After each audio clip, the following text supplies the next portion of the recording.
This is your WCIA 3 forecast first, sponsored by Matex Heating, Cooling, and Plumbing. It's a fairly nice evening out there tonight. Yes, temperatures are dropping, but you need a light jacket. That's about it. The wind, not really a problem. No rain either out there. Things looking great in Decatur. 48 right there. It's still 50 in Taylorville and in Springfield. Champaign, we've dropped down to 45 as our current temperature right now. Dry, quiet, a few clouds filling on in here. We'll advertise tonight as partly cloudy to maybe mostly cloudy in a few spots. By tomorrow, though, the chance for some strong to even severe storms is on the table for us. We'll talk about that, as well as how the wind will still be a nuisance for us in the forecast, bringing some cooler days around. I'll have details on that and more as WCIA 3 News at 10 starts right now. Now on WCIA 3 News. A state trooper died in a crash yesterday.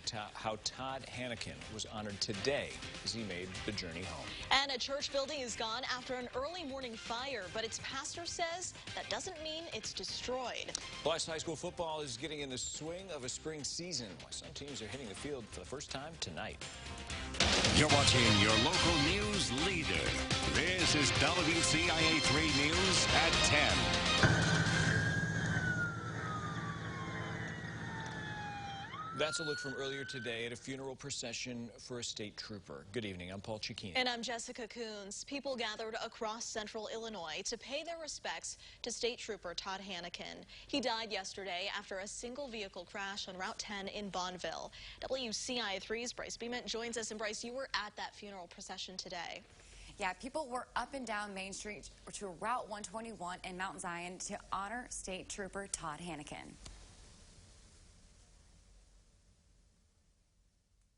He's from our community here, so it's just a loss to everybody. People stood with American flags, firefighters saluting, all for state trooper Todd Hanneken. Todd was a great guy that everybody knew, everybody liked. I really don't think anybody could have anything bad to say about him. Hanneken was on duty when he crashed into a tree in Bonneville. He was rushed to the hospital, but was pronounced dead. State police have not released details about what led up to the crash. This is a sad moment. We are hurting. Todd's family is hurting badly today. A funeral procession went from Urbana through Tuscola to Mount Zion. First responders were lined up and down the streets, along with members of the community.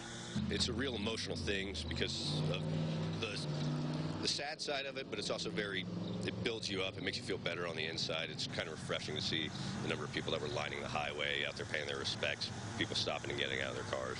I spoke with a few troopers with the state police. They didn't wish to speak on camera, but they said not only was Hanneken a great trooper, but he was a great friend and was devoted to his family. Todd was a great trooper who bravely dedicated his life to the service of others. And he always did it with a smile. I've only met him a few times. He was always a pretty happy guy. He was always laid back. Didn't seem to mind work at all. I never saw him in a bad mood when I interacted with him. The state police say Trooper Hanneken's nickname was Happy. He was awarded the Medal of Honor in 2019 for saving someone from a burning vehicle. Announcements for the funeral have not been released. Back to you. All right, Bryce, thanks. People throughout Macon County are also paying their respects to Trooper Hanneken. Signs with his name on them were seen throughout Mount Zion and Long Creek. Flags were at half-staff. Hanneken was from Macon County and graduated from Mount Zion High School. People who knew him described him, as you just heard, as someone who was always happy and smiling and willing to help. Anytime you would run into Todd, it didn't matter how long you hadn't seen each other, he always had a smile to give and a kind word for you. He was just a genuine person. Never had a bad thing to say about anybody.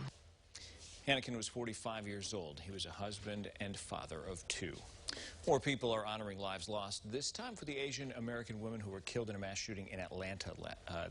They gathered for a candlelight vigil at the U of I tonight. It was hosted by a group of engineering professors. They say it's been difficult to grieve together because of the pandemic. The organizers led a moment of silence before they lit and handed out candles.